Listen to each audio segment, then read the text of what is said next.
Today, Monday, 10th March 2025. As we mark International Women's Day 2025, we take a different approach through the voices of men.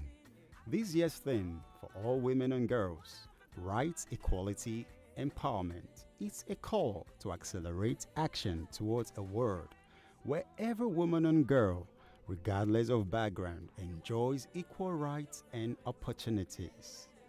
In line with the United Nations call for collective responsibility, today's conversation shifts the focus to the role of men in championing gender equality. How can men be active allies? What steps must be taken to break down societal barriers and fast track progress?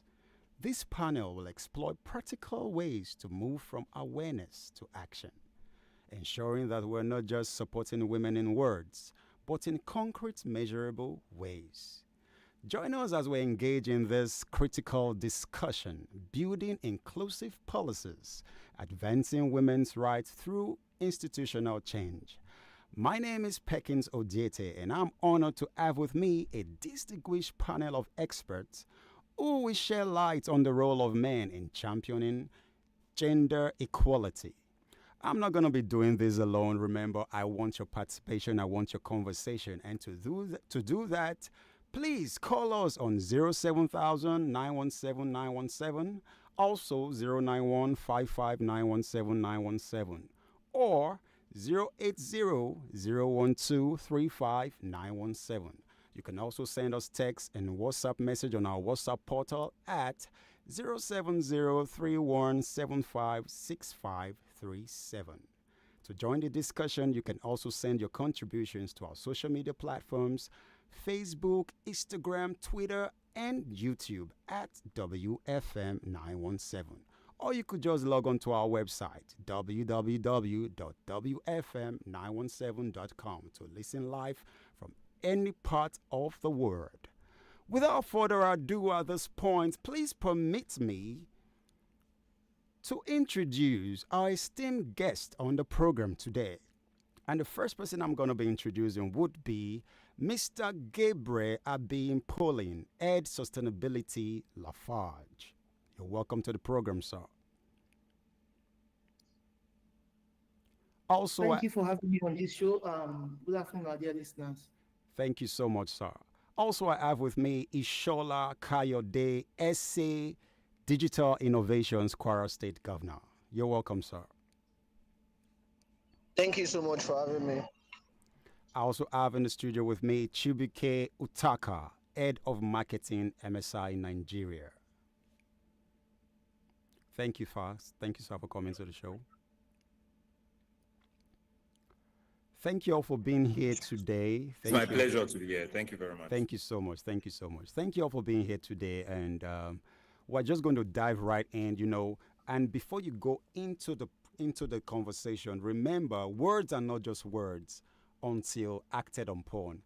And we're going to discuss a lot of things that are going to take us to the next level. No meeting is alike. No conversation is alike. I believe this conversation is going to transform, inspire, and motivate us and take us from point A to point B. Right now, I'm just going to start the conversation and go right on into asking the question to Mr. Toyosi. Pardon me. I'm going to ask the question to Mr. Kayode, Ishola Kayode, who is a SA Digital Innovations Kwara State Governor. Sir, how can digital and STEM-focused policies at the state level be designed to bridge the gender gap and ensure more women participate in tech-driven industries? Well, thank you so much for having me, and thank you for the question. The International Women's Day is a very great platform to amplify conversations that has to do with women participation and support for women. So to answer your question, over time, there has always been this advocacy for women in technology, particularly in developing economies like ours. And we all know that we are in the fourth industrial revolution, which is powered by technology and innovation. It's quite important that um, everybody, particularly government at all levels, actively design programs that encourage participation of women in digital stuffs and technology. As I'm speaking with you right now, I said it earlier on that I'm in transit. Yeah, it's one of those things that my state, Kwara state government, had actually designed for young people, particularly in public schools. And one of those things which we ensured is to encourage participation of girls in uh, those target schools. Okay. We designed some incentives to ensure participation. So first, we're targeting 150 students for target 150 students each one of in each one of those schools. So and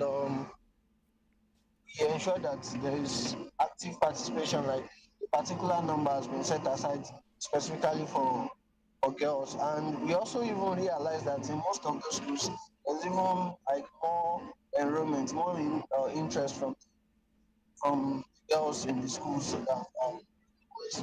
So the point is just that if we really want to get things right, there has to be a lot of emphasis that has to be laid on women because technology has a whole lot of things to do, especially empowering and encouraging innovation. And if we really want to innovate and want to remain relevant, we have to actively ensure that girl child and just like the boy child is carried along active. So, um, yes, men are smart and they have the potentials to do everything just like men.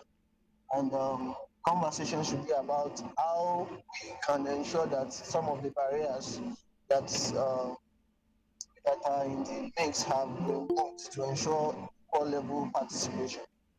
Thank you. Oh, thank you so much. Thank you. That's really insightful. Joining us in the studio also we have Toyosi Ige, who is a filmmaker and founder Ray House Studio. You're welcome to the show, sir. Thank you very much. My Yo, apologies for joining a bit late. I mixed up the time zones. that's fine. Thank you, sir, for joining us. I'm going to be going to the next question, and that's directed to Gabriel Abin Polin, who is Head Sustainability Lafarge. As we all know, Lafarge Africa operates in a traditionally male dominated industry. So, sir, what specific policies or initiative has the company implemented to improve gender diversity and empower more women in its workforce? Okay, thank you for the opportunity to be on this show, particularly for the opportunity to speak about what Lafarge is doing to advance the cause of women across Africa. So we've been able to introduce quite a number of interventions or initiatives, if you like, to attract and develop as well as empower women. This includes graduate trainee program. Um, the program is basically a pipeline initiative that's designed to attract fresh graduates and develop them into future leaders. We leverage this initiative to build strong talent pipelines for our young women, both at our industrial and non-industrial functions. We have our Women in Sales campaign, which is an annual campaign that's been organized by Lafarge Africa, Okay. and it's aimed at attracting more women into our commercial space. We have a respectful workplace campaign, which basically was launched to ensure that we are able to um, accord respect to female workers within our business. The campaign basically is targeted at reducing incidences of workplace discrimination, harassment, bullying, and all of that. And so far, we've ensured that both our line managers and individual contributors are covered. And during these campaigns, we discuss topics across different dimensions of respect, in the workplace and ways to enhance, our working conditions. The campaign also basically highlights our available support systems for employees, that face any form of harassment, um, to support them and to enable them air their voices. We've been able to also update our recruitment policy to reflect a minimum of 30% female representation, in all shortlists for employment opportunities and all of that. We also have this stay interview. So it's a unique interview where the women that are in our business will reach out to them from time to time to ask questions around how they perceive the brand, what the working condition is like, what are the key challenges that they face, that the business would help pushing for them, and how can the business help to make their work better. So basically, we have quite a number of initiatives, that are designed to help our women be at ease whilst working. And for us at Alafad, we don't really consider the construction industry or cement manufacturing to be male dominated anymore. We consider it a unique place for us to bring our people, men and women, to come and thrive and succeed. Thank you. Wow, that's brilliant. That's brilliant, and I must applaud you for that initiative. Moving forward, I'm gonna move my next question to Mr. Chibuike Utaka, who's the head of marketing MSI Nigeria. Access to reproductive health care directly impacts women's economic participation. How does MSI Nigeria work in reproductive health to contribute to women financially independence and overall economic empowerment? Thank you very much. And thank you once more to Women FM for this particular conversation. When you hear Women FM, you think basically we're going to have all men discussing. And it's good that we have men also talking about accelerating action. So at MSI Nigeria Reproductive Choices, just like our name goes, we actually provide, we are the leading provider of sexual and reproductive health services and products here in Nigeria, particularly family planning and contraceptive options for women and girls across Nigeria. And in response to your question, how does this help with economic and financial independence for women? It simply means that as the head of communication, I help to amplify some of the stories of the people who are satisfied clients that we've served in the communities across Nigeria. And one striking story we always hear every time is about that woman whose life has changed because she has gotten a control of herself. Like our mission, our mission goes, people should have children by choice, not chance. And when you empower a woman to take control and take charge of her reproductive health, being able to decide, okay, this is when I want to have a child and this is how I want to have a child. It simply means that you are also building that woman, empowering that woman with the relevant tools that she requires in life to achieve her full potentials. Research has it that when women are empowered with reproductive choices, they tend to stay longer in school. For instance, our girls, they stay longer in schools to finish school and complete school. And education is one of the tools that equip and empower a woman to be financially independent. Also, when you also have women who have understood how to take control of spacing their children, spacing their birth and all that, you see women also taking up roles in the offices. They are thriving career-wise. They are not being limited because of their childbearing age. When you're also in businesses, for example, we recently filmed a documentary where a lady was basically talking about how she was known in the community for carrying a child and also being pregnant. Everybody knows her as front and back. You carry a child, a baby, and you're also pregnant as well. But the moment she encountered our team and took up a family planning method, she took control of, okay, for these 3 years, I'm not going to have another child. Let me train this one to grow and all that. And she showed us how she had learned to make clothes as a seamstress. But ever since she started giving birth, she never been able to open up her business and set up her business until she got a contraceptive option. And she now showed us how her business was thriving. And luckily, the husband was somewhere there and came out to tell us how she has been very supportive. All along, he didn't even know that he's been suffering because he was the only one providing for the family. But the moment the wife was able to stop having children and went back to open a business, started sewing clothes and selling things, she started contributing to the family. And they also confirmed that the happiness in the family became better because initially they were quarreling because the woman was mentally not there, financially not there, and all those kind of things. And it was a quarrel in the family. So yes, this is how MSI Nigeria has been helping and contributing in empowering women, accelerating the action to ensure that women are empowered to also achieve their full potentials in life. Thank you very much.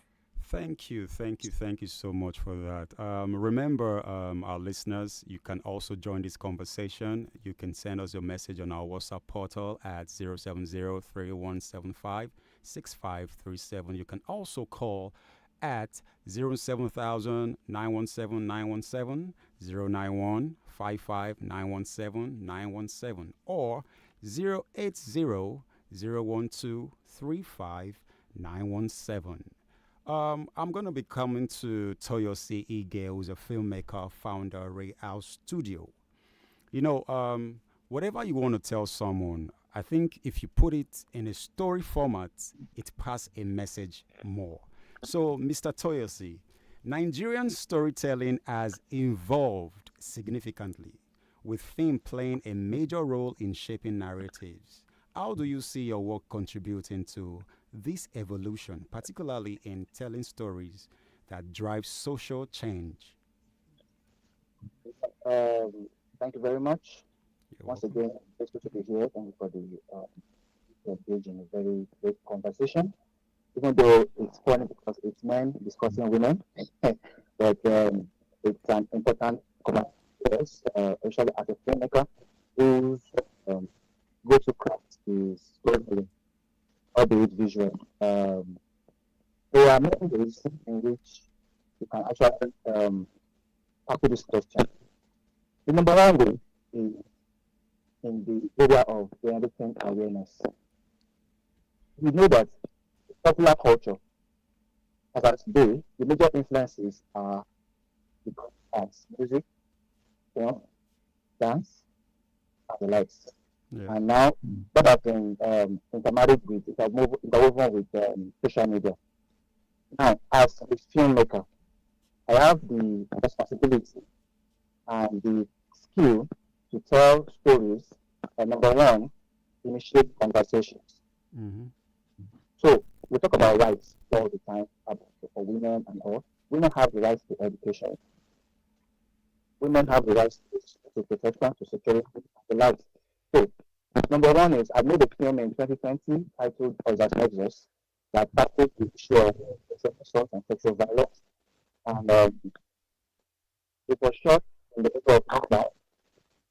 Story the film was there to highlight issues surrounding psychological power imbalance, which tried to create awareness about the fact that sometimes when sexual assault happens, or the predator has higher power psychologically on the prey. So that could be a mental figure, that could be a boss, and the likes. So we made the film, and as a guy, as a man telling the story, I had to get the perspective. I have to get the female perspective so I don't tell the mixed story. We told the story and we got very good feedback and reviews, and it won the Best Nigerian Short Film Award at the Core International Film Festival in 2021. More importantly, film also span conversations. We also led the situation that we have the International Day of the Girl Child, surrounding sexual violence, and also the matter of violence. So I feel that as a filmmaker, storytelling is not just for entertainment, it's meant for gender, it's meant for diversity. So if you can get awareness, if you can shape conversation, you're already put yourself in the right way of helping your agenda. And in this case, we're talking about the women agenda, the female agenda. Yes. So, and on my team says as well, I've made the policy to always have females on set. So it could, so beyond having them as actors, we need them behind the scenes as script writers, as persons, and the likes. I live in the UK at the moment, and I have done some work in the UK film industry, and we have what we call the inclusivity pact, in which a particular percentage of any production has to have females in it. I have been doing that before I even knew anything about the act over here in Nigeria. I always have females around and said, we took around the same playhouse from academy, where we have all the and we also have females from all over of all ages, teaching them the rudiments of filmmaking. Because we feel that, yes, we want the stories to inspire social change, we want to help the women. Then, you can't just tell their stories for them. You also need to empower them to be able to tell their own stories in their own way. Yes. So I feel that with their involvement, if more women are involved, thank God for the likes of Kennedy Tiba, Muabudu, and if more women are involved, they'll be able to tell their stories and shape narratives around the perception and treatment of women in the country.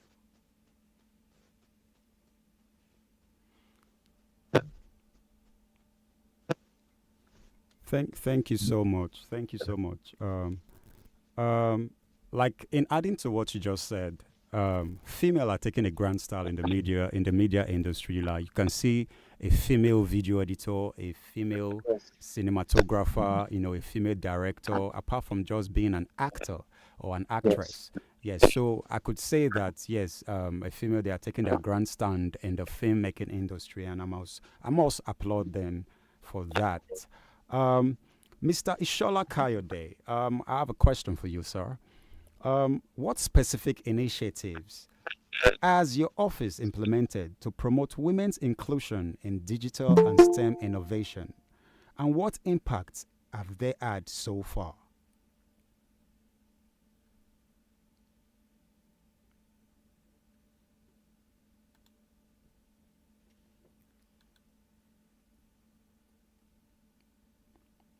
Mr. Kayode? Okay, I'll just move my question to Mr. Chibuike Utaka. My question for you, sir, would be, many women in Nigeria face financial barriers in accessing quality reproductive health care. What innovative financing models or partnership has MSI Nigeria explored to make these services more affordable and accessible? And what do you recommend for the future? All right, so we have been in this business for quite some time now, and everyone who understands how we operate know that our key target is to ensure that we reach every woman of reproductive age, every young girl there with the services that she deserves and she demands and she requires to make the best of our future. So, in terms of costs, we have about 26 mobile outreaches, and these mobile outreaches are a team of service providers who move across the country to deliver contraceptive services, and there are a whole lot of options of contraceptive services for the women and girls who are in need. So, the idea is so that costs, location, your economic status, your social status is not a barrier to a woman from taking up contraceptive option to help herself, regardless of wherever you are. So these mobile outreaches cut across around last year, we had touched about 9,800 sites across Nigeria. And they move from place to place, communities to communities, the remote and the most underserved communities, to reach these women who actually need these services. There are women who actually want to take control of their reproductive health, they do not even know how to. So we have a whole lot of social and behavioral change communication officers who serve as mobilizers, who work with also community mobilization, groups and community mobilizers also, to go house to mobilize these women to also come out to take up services. So these models are models that do not actually require any money from the woman who needs those services. So we also have a whole lot of other models, like we support currently over 3,000 public sector facilities in Nigeria, meaning that almost wherever you are in Nigeria, there must be a public health facility that MSI Nigeria is supporting to be able to reach that woman that needs our services. And these are often at little or no cost. So we have various models that fit into different categories of people. We also have across Nigeria Marisol's clinics where we model, the high quality services that we deliver in 6 locations in Nigeria. We have those facilities where people can walk into and ask questions and access services as it suits them. We also have our contact center. On your phone, you can pick up your phone and dial 22252. That's 22252. From anywhere you are in Nigeria, whether a young girl, whether a woman of reproductive age, and you want to ask for questions, you want to find answers to your reproductive health, you want to take control of your reproductive health, we will answer you and we will direct you to the closest facility near you that we are supporting that can provide you those services.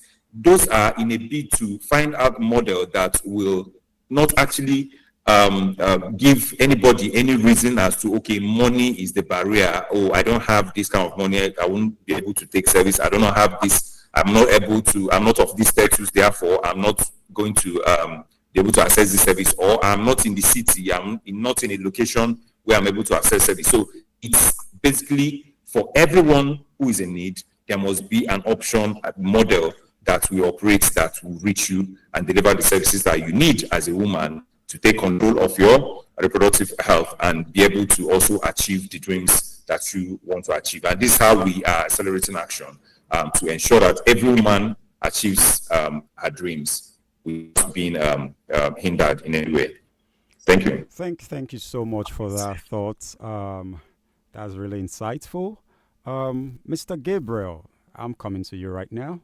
We all know financial literacy is a major barrier, to women's economic independence. So how can a corporate organization like Lafarge Africa collaborate with financial institutions and government agencies to provide women with the necessary financial skill and resources to thrive?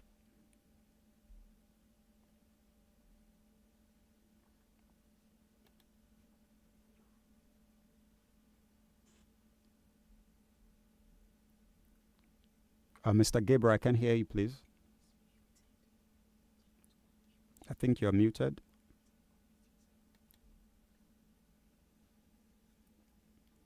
Oh, apologies. Okay, that's fine. Yeah. So I was saying that any corporate, and in this case, Lafarge Africa, can actually collaborate with financial institutions, government agencies, development partners who are like-minded, right? To offer targeted financial literacy programs, to offer mentorship. We do offer access to microfinance opportunities. The goal is to empower women with skills and resources that are needed for economic independence. And as part of this initiative, we have our Green Women's Network, right, which was launched in 2022, which basically is a platform that offers our female employees with a number of opportunities, including financial literacy training. We have our Bringing Girls initiative, where we support young girls to be financially independent. We offer skill development, offer opportunities to be mentored by leaders in the society. And we also seek to partner with organizations that are like-minded to create opportunities for these young women or girls, if you like, to thrive. Thank you. Okay, I would like to ask, in addition, these opportunities that you create, is there age brackets um, for application for it, or any female, anybody can just apply? Okay, it depends on the initiative. We have one or two that we have age brackets for 18 to 25. But basically, when our initiatives are targeted at women, who are having small scale businesses and who are needing support with scaling up their businesses and succeeding. Okay, thank you so much. Mr. Toyosi, people are what they watch and what they listen to. Like it or not, you are what you watch and you are what you listen to. So the film industry is a powerful tool, I must say, and for influencing mindset and policies. So how can Nigerian filmmakers be more intentional about using their platforms to advocate for women's rights and institutional change? Thank you very much for that question. A very, very important question. Earlier, I was saying that filmmaking beyond being a tool for entertainment is a tool for social change, is a tool for impacting the society and creating awareness. I think it starts from knowing what filmmaker in question thinks about the female gender, because you cannot be advocating positively for a gender that you don't really understand or you don't appreciate. So I'm thinking now as a male filmmaker,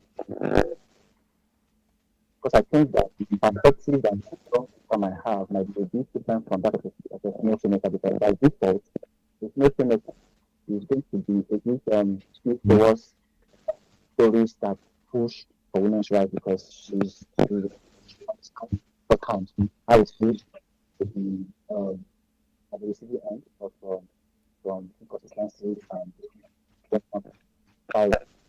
But at the whole thing, number one thing, I myself, have to start myself, how do I see them? How do I see them? How do I have what's happening now? For instance, I grew up during the very conservative society.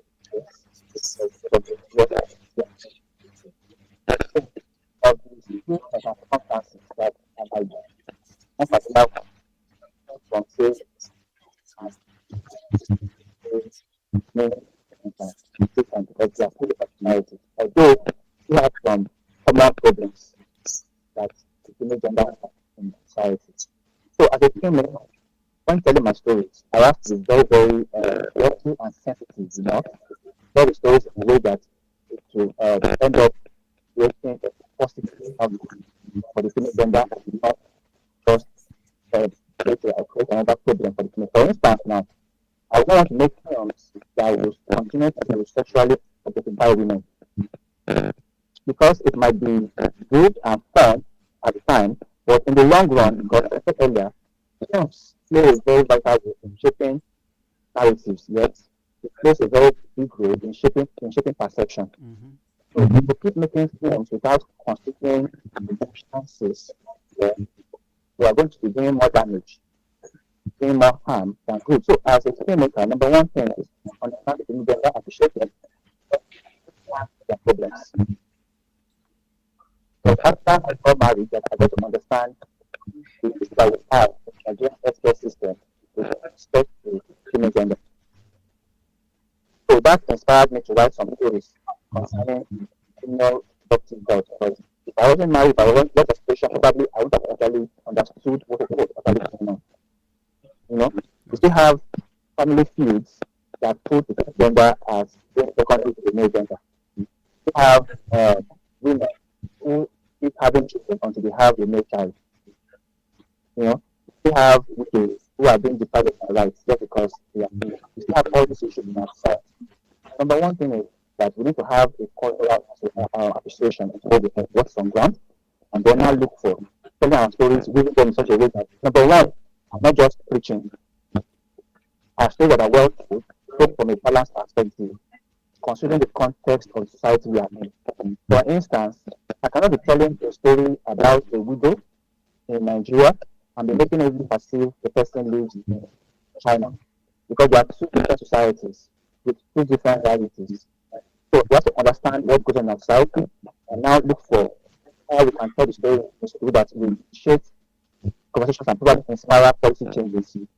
For instance, now we still have issues of IWDs in Nigeria that the people can back up with from the first step and so I got my story so not to offend everyone, was to be able to advocate for the rights of the child to grow up before they get married. That's what I'm saying now. So these are all things that we have to put in perspective. But that not just creating your film.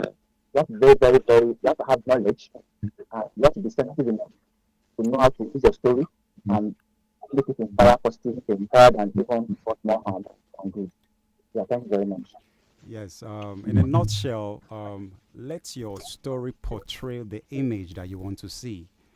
That's the Thank you so much for that thought. Kayode, Ishola Kayode, if you're ready for my question, and here it is. What specific initiative has your office implemented to promote women's inclusion in digital and STEM innovation?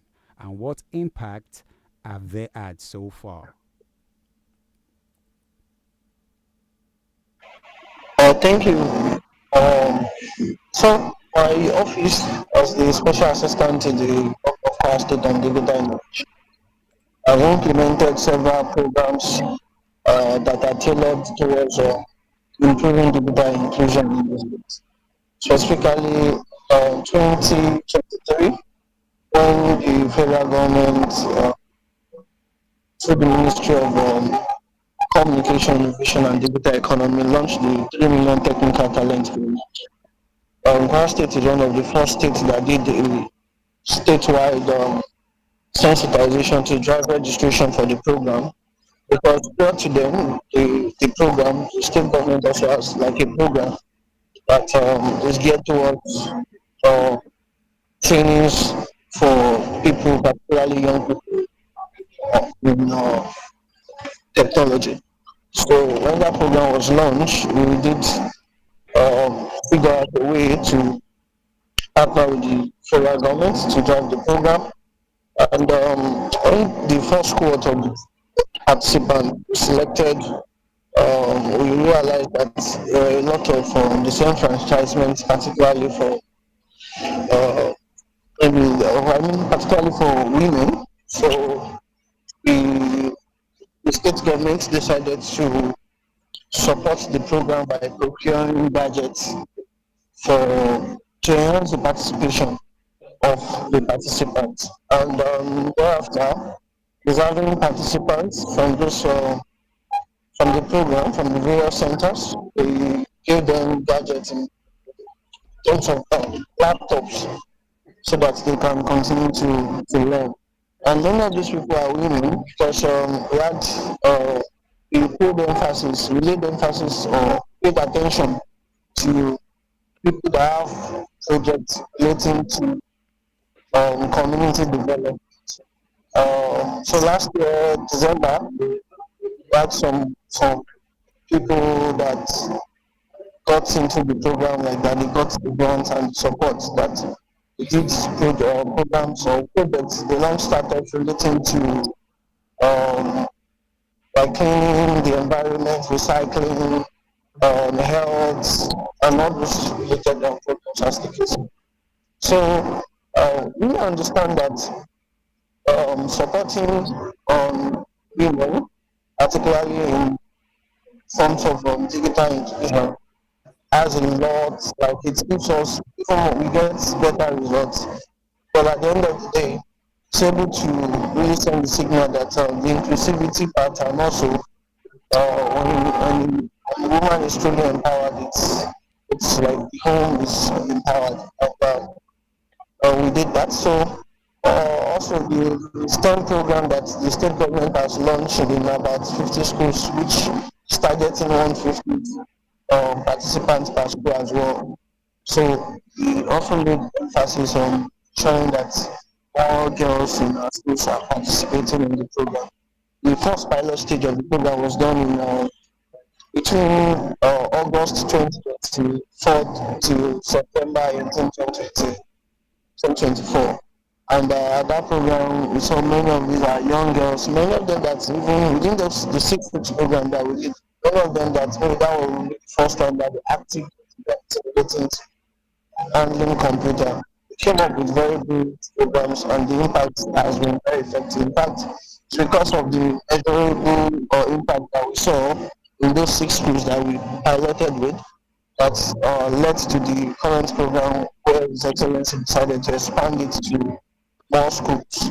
So these are some of those programs and the impact, and I believe that as we continue to do this to give them more access and training on how to navigate the opportunities in digital world, we are securing the place for them in the future. Because the truth is just that the competitions today for job for opportunities is no longer between two cities in a particular country or in a particular state. The competition has gone global. It's going to be between someone living maybe in Kwara State or in Ogun State or elsewhere with maybe someone in Japan, in Korea, in the US and all. And that's the beauty of digital economy. There's no barrier. So, and in order for them to be able to compete favorably, they have to be able to get this kind of opportunities that will secure their future and allow them to be able to compete well with their peers globally. Yes. Ishola Kayode, thank you for that thought. Also, I'm going to ask you, please. There are challenges, there are bigger challenges in ensuring women's representation in policy making for digital and STEM sectors. So, how can these barriers be addressed? Okay, so you're right about that because there are some of these challenges. So, I believe getting more women to be more involved in STEMs and STEM program and programs like that's foster inclusion is one of the ways to go. Because when they are represented and they are duly represented and they are participating actively and it's no longer like they just putting them there just for gender equity. That way they understand the game and they are able to actively um, become participants and be able to inform like the policy makers that okay, this is the way, this is what works, these are the things we have to consider. These are some of so it really helps a lot. For instance, in our state, we're very lucky that we the way the policy makers, many of our cabinet members, like it's 50-50. In fact, the previous, like I mean, the last dispensation, we even had more women in the cabinet, even more than men. So the point is just that yes, we have that kind of opportunity in our state, and that is why most of programs, most of projects that we do that has to do with digital inclusion, they are largely we always ensure that the gender divide is actually we are always gender sensitive, let me put it that way. So in order to bring that more participation from women, more participation from girls to ensure that they are represented, and when they are represented, they are actively participating such that they can clearly inform and be part of the decision making to, to ensure sustainability. Thank you so much. Remember, you can be part of this conversation. You can always call us on 07000 or 09155917917, or you could just send us a text message or message us on our WhatsApp portal at 07031756537. Mr. Gabriel, training and capacity building programs play a crucial role in economic empowerment. What strategies has Lafarge Africa adopted to support women-led businesses and equip women with the skills needed to participate in key economic sectors? All right, thank you, Women's Radio, for this question. We've done quite a number of initiatives around this area. I'll start by saying that we recognize the fact that training and capacity building are essential for women's economic empowerment. And at LAFAD, we are committed to ensuring that we support women economic empowerment. So in this regard, we've been able to implement targeted programs that provide women entrepreneurs with business management training, financial literacy workshops, mentorship opportunities, and all of that. I will just speak to a few of the initiatives that we've done that we'll put out in this regard. We have our vocational skills acquisition program, where we train women in fashion designing, hairstyling, and so on. And we also provide startup support to these women. We have the SME empowerment for women. Here again, we train women on SME as well as support them to kickstart their businesses. We have the Bringing Girls into Tech. This is actually an initiative that is being pioneered by Lafarge Africa, and it aims to bridge the gender gap in technology by ensuring that we equip at every given point in time up to 10 young women with essential digital skills, with mentorship, industry exposure, and hands-on training that will enable them build self-reliance as well as actively participate in key economic sectors across Nigeria. And then we have the Green Women's Network initiative, which I mentioned earlier, which is basically a platform that offers our female employees with volunteering opportunities, with mentorship, skills development, career talks, and workshops that are aimed at not just nurturing, but preparing them to take on leadership roles within the organization and elsewhere. So these are some of the initiatives that we'll put in place to ensure that we promote training and capacity building that would enable women to be able to play actively in our society. Thank you. Okay, thank you. I would like to ask, in addition to my question, what's the duration of your training for these programs, please? It depends. So some can be 3 months, some can be 6 months. We have one that is up to 18 months. It depends on the nature of the program. For the female talents, I think it's around 3 months. Okay, thank you so much. Toyosi Ige, in Nigerian movie, there are certain ideas that you may have. There are certain ideology or production that you want to achieve, but funding is like a challenge to making your dreams a reality. So funding remains challenging for Nigerian filmmakers, especially when telling stories about social justice and empowerment. So Toyosi Ige, what strategies can be employed or explored to ensure these important stories get the necessary backing? All right. First, is my audio much better now? Yes, it's better. Thank you. Okay. Yes. Yes. True. No matter how good your concept, your idea is, your mission is, your intention is, without the right funding, it may lead to, number one, the dream dying. Number two, you getting to make the film but not making it the best way it should have been done, which is a problem that is inherent in almost all our films today in Nigeria. Only a few films get the right kind of backing. So it appears that most times when we tell our stories as if we can't scale up, we just tell easy to tell stories, I can put it that way. But there are a few methods, there are a few ways that you actually get your funding with by. Number one is that you can actually apply for grants, especially things that have to do with issues about women policies and maybe social change and all. There are some grants that you can apply for. There are some film labs. I know the British Council has a program it runs every year, and it's funded about 6 or 7 films last year. There are some grants that you can apply for. I know that apart from British Council, there's also the Growth Institute, owned by the German Commission in Nigeria as well. They also fund some film projects. There are also some international grants and fellowships that you can apply to. I know Netflix has one that they run every year. There are still some other organizations that run film grants and film labs for filmmakers that need funding for their projects.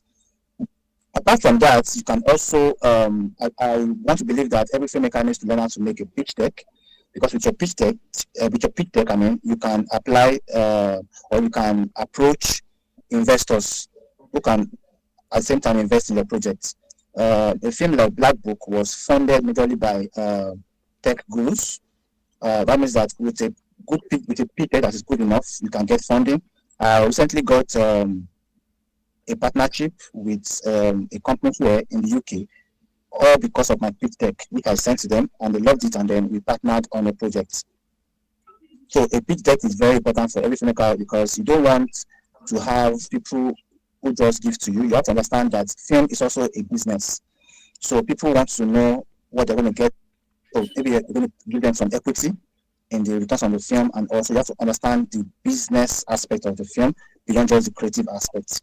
And now, if your film has to do with social change, which is a very, very important topic, there are so many people who are willing to invest in such projects. There are government agencies, like the Ministry of Women Affairs, for instance, would love to do that. NICOM and the likes will be able to invest in that.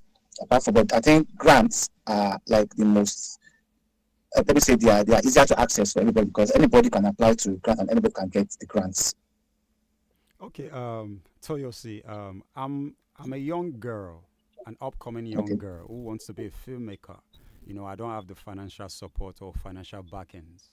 Is there a body I should join to get to apply for these grants, or how do I go about applying for grants and loans to, finance my movie?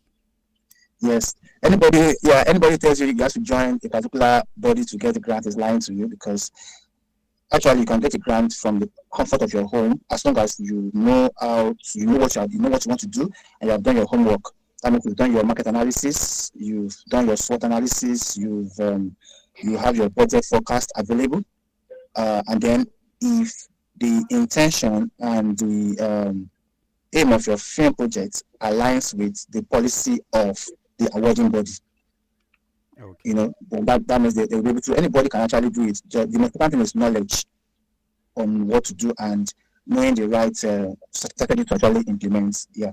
Okay, the right thing is knowledge and the right strategies to employ. Thank you very much. Chibuike Utaka, my next question is coming to you. There's often a link between family planning and economic growth. How can policymakers and the private sector work together to ensure that investments in reproductive health care translate into broader economic benefits for women and the country? Okay, thank you very much for that question. So, the truth is that it goes beyond policymakers, and it goes beyond the decision makers, because everybody's involved, and that is also the essence of the theme for this year's International Women's Days, Accelerating Action. Everybody understands that there's a link between family planning and economic growth, and this is not just about Nigeria; it's a global knowledge. For the woman involved, for the family units, and for even the men. So in terms of efforts and how people can, leverage support, it starts with you as our host. How are you even within your smaller home encouraging those activities, encouraging those policies, encouraging those practices that also would enable empowerment of the woman in the home? How are you raising the boy child to also understand how to be a support system and how to encourage systems wherever he finds himself to also support women, to be empowered and to achieve their goals in life? And it brings me down to your question as to what we can do in terms of private sector partnerships and policymakers. So it's everybody's business. Family planning definitely helps a lot. It doesn't just help the woman, it helps the family, it helps the man. And when we talk about family planning, people are not saying, you should stop having children. It's basically being able to have children at the time and how you want it. Being able to plan how you want your children and when you want them. And that is so simple. And that is what family planning methods and services that we deliver comes into play. So it calls for a concerted effort. It calls for we have an approach that we are running, which has to do with social norms in the communities and all that. Being able to appeal to community leaders, religious leaders, and getting male involvement in also decision making and forming policies that will help that woman, that girl, to be able to achieve her potentials by also embracing family planning. So how can policymakers, or how can the private sector join? A whole lot of people are making investments, even individuals. On our website recently, someone called us that, oh, I saw what your team is doing in the field.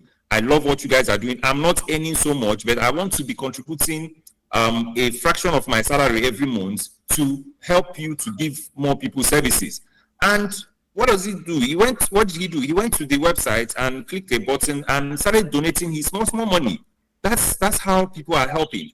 Also on our social media platform, someone came up one day and said, oh, you guys are offering cervical cancer screening and all that. I want to be anonymous. I just want to want you to give 5 vouchers, free vouchers to women to go and take up cervical cancer screening. And when the woman's health is guaranteed, the health of the family, the health of the children, the health of the man in the family is guaranteed, and there's no gainsaying about that.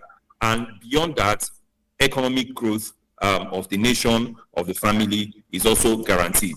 And these are some of the things that we do. And private sector like your organization can also come up to say, oh, how can we help, just like the platform you created now, talk about what you do, how can we partner in terms of what you are doing and all that. And that's what I think should rule this 21st century. Everybody should come together, collaborate to move a particular initiative that is working, a particular initiative that will create that result that we want to see in terms of having a family that is planned, having an economy that is planned, and having a country that is also planned for its citizens. So thank you very much. Thank you so much. Collaborate, partnership, and it starts with you as well. You know, those are really deep thoughts there. Ishola Kayode, you know, I have a question for you. How can governments at all levels leverage digital transformation to improve access to education, funding, and mentorship for women in STEM fields? Thank you so much for the question. Government can leverage some of these tools that are existing to ensure access to STEM for women by developing or leveraging existing frameworks that are available. Because when I say developing, it might be another thing, another thing to look at again. So by looking at it from this perspective, that yes, we have existing frameworks or like places that some of these things have been implemented that has really allowed learning to be more seamless and more adaptive. For instance, in Kwara State now, there's a particular product that was adopted by the state government since 2019. We call it Kwara Learn, which is like a project that allows teachers in public primary schools to be able to seamlessly teach students in those schools without, the teaching aids, learning aids, everything has been synchronized on their tablet. So what they just have to do is to ensure that they implement those things in their classes. What that has done for education, especially public education, states is that it has allowed ease of access, and it has also synchronized the entire system such that what is being taught in the particular local government in a particular school is the same across board. So And then there's accurate monitoring and evaluation to ensure that the students get their value for their time and to also learn effectively. Now, when we talk about mentorship, mentorship is quite important, particularly for women and even the girl child. It's quite important because when you say it, and there's a difference between when you say things or than when you feel it, when you experience it. Uh, this kind of product or solutions as well, that's like the one I cited now, which is the parallel, can also be adopted to also ensure that we have more and more mentors, people that have actively gone through all the challenges and the likely problems that that are currently available that the girl child face, like across, but can have like a platform through which they interact with the girl child, women, and all, to encourage them and to make them understand that this is very possible and these are obtainable, and also to re-echo or re-emphasize their role. But the truth is just that we don't really get a lot of things right um, in our society, or as a government. A whole lot of priority has to be placed on women. So, and these things are available, they are existing. So I just feel it's just like with the coordination and all that is remaining.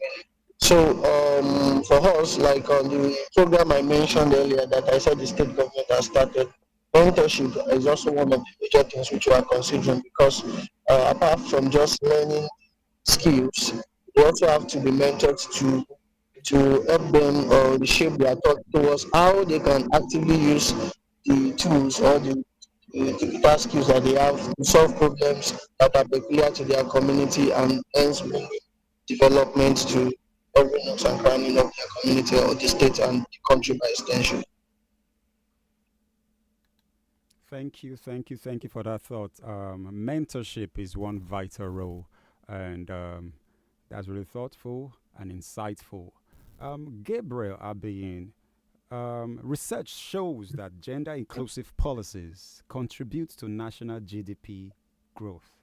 What role do corporate organizations, including Lafarge Africa, play in advocating for stronger institutional policies that promote women financial and economically? All right, thank you, Larry. I think this question is pretty straightforward, and Yes. I'll just give a straight answer based on what we do at Lafarge, right? So corporate organizations anywhere in the world can really advocate, for stronger institutional policies, by ensuring that they implement gender-sensitive and gender-inclusive work practices, right? And that's what we do at Lafarge. I did mention earlier that we have a plan in place, even though they consider the construction industry or the cement sector to be male dominated. We have gone beyond that to say, look, anybody can be an employee at Lafarge as long as they have the right skills and technical expertise and all of that, and the right attitude. And we support our women in various ways, right? And I did say that we have a target to ensure that for every opportunity, whether it's on shortlisting for any job role or interviews, we ensure that we have 30% women or female representation, right, across board for any of the roles that we're advertising for. So the key thing to do here is to ensure that we implement gender-inclusive workplace practices, right? We ensure that we collaborate with policymakers and ensure that we have an equitable financial framework that supports women. The reason for this support basically around the fact that, so we have different strengths, right? And I'll focus on our strengths. We have different strengths. So we need to go beyond doing the normal or doing the average. We need to advance beyond that by ensuring that we provide an environment that will enable our women to be able to seek these opportunities and secure them. We need to, in some cases, not lowering the bar, because that's not a choice of word, but ensuring that we provide ladder, some sort of step that will enable our women, right, to climb up and be able to come at par with their male counterparts. Because if we fail to do any of these things, we would not be promoting a just and inclusive society, which is one of the goals of the UN SDGs. So these are some of the things that we are doing to support women in this field. Thank you so much. Creating a ladder, creating a platform for the women to step on, and that shows your support for the women, and that's really thoughtful of you. And Toyosi Ige, there's a growing demand in authentic Nigeria stories that reflect real societal issues. How can filmmakers balance commercial success with creating films that challenge norm and push for inclusion? Okay, thank you very much for that question. It's a question that us filmmakers have also been asking ourselves because, on the one hand, we are artists who desire creative freedom to tell our stories, to shape narratives, to push for policy changes and the awakeness. But on the other hand, we also want to have a livelihood because, truth be told, there are far too many broke artists out there. Yes, they tell their stories, but the financial returns hasn't been as rewarding. And right now, we're at a stage where all of us are trying to strike a balance between not making it, not over commercializing the craft, but at the same time, making money from the craft. So that means that if I tell a story about something that's so important, like for instance, getting more, giving the female child more rights to education, for instance. I need to tell the story in such a way that at the same time there will also be some profits for the business. Except because I said it's for a charity purpose. Every business exists in order to make profits. So for us filmmakers now, we can only do so much. Thankfully, we have different platforms now. There's YouTube, there's streaming platforms like Netflix, Amazon Prime Video, and the likes. There's a cinema. But for the average filmmaker out there, because it requires a particular level of financial backing before you can go to the cinema and the likes, YouTube is the easiest route to go because at least you get paid for your number of views and engagement and whatnot. At the same time, I feel that if the government of the day can initiate tax rebates for filmmakers, it will be a very good incentive for them to keep creating. So if I can get tax, for example, if I shoot in Ilorin and Kwara government has a policy of a tax rebate for any filmmaker that comes to Ilorin to make a film, maybe less 10% of their tax and whatnot, more filmmakers will be encouraged to come to Ilorin to make films. That means that burden is off my neck, at least for that period, and I'm able to make and tell my story. So if those other bottlenecks that we have, like locations, insecurity, funding to an extent, and access to particular areas to some elements in the country, if those bottlenecks are removed, it makes it easier for the filmmaker to tell her story or to tell his story. So if I want to make a story about, let's say, female unionism, for instance, I should have the freedom to tell the story, knowing full well that I will not make the film and then end up getting broke for life. So if that assurance is there, more filmmakers will be able to tell this kind of stories. But if there's no assurance, knowing how the economy is at the moment in Nigeria, more people will want to move towards making popcorn films just to make money at the expense of pushing society forward. I don't know if you get my point. I do. Yeah, so I feel that the filmmakers themselves have to have the balance in the story that, okay, yes, give the popcorn audience something, at the same time, put your story in there. The very good example of this is A Tribe Called Judah by Funke Akindele. He had some salient points in the film, and also when this most recent film, Everybody Loves Jennifer, she made some salient points in the film, at the same time, gave the popcorn audience what they wanted. So initiate some policies that would help filmmakers. Like there's a time under former President Jonathan where they had these loans for filmmakers. At the point as well, the back of industry used to give out loans to filmmakers. So I feel that if there can be some social incentives by the present government to encourage filmmakers to tell more, so that actually better the society rather than make it worse, it will help the filmmakers to have that creative liberty to tell their stories and push the right agendas. Thank you very much. Thank you so much. Thank you so much. It's been an amazing time, and we're getting to the part where we draw the curtain of this program today. But before we do that, I would like I would like to just get final thoughts in less than 60 seconds from each and every one of you. I'm going to start with Ishola Kayode. In less than 60 seconds, let's hear your final thoughts.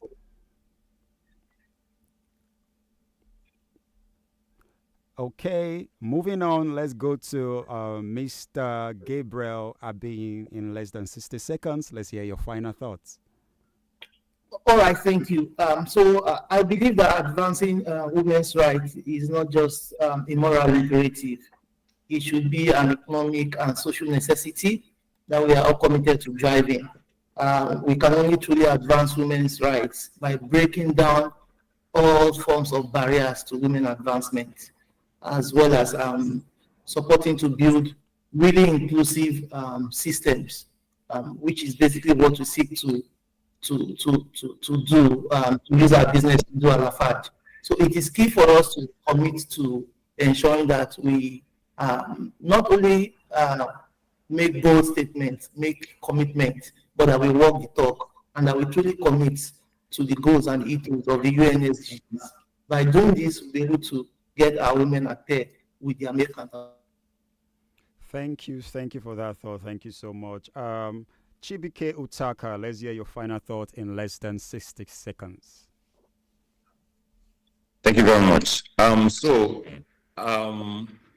Providing access to contraceptive choices for the woman, for the girls, is a sure way to accelerating action in terms of empowering this woman, empowering this girl, and granting them the independence, economic independence, even boosting their mental health, and even creating a family that is also viable, happy, and healthy, and also creating a community and a country with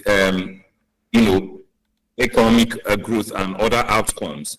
And this is the point where I also say that to do this means that everybody's hands should be on the deck. Collaboration, partnership is key.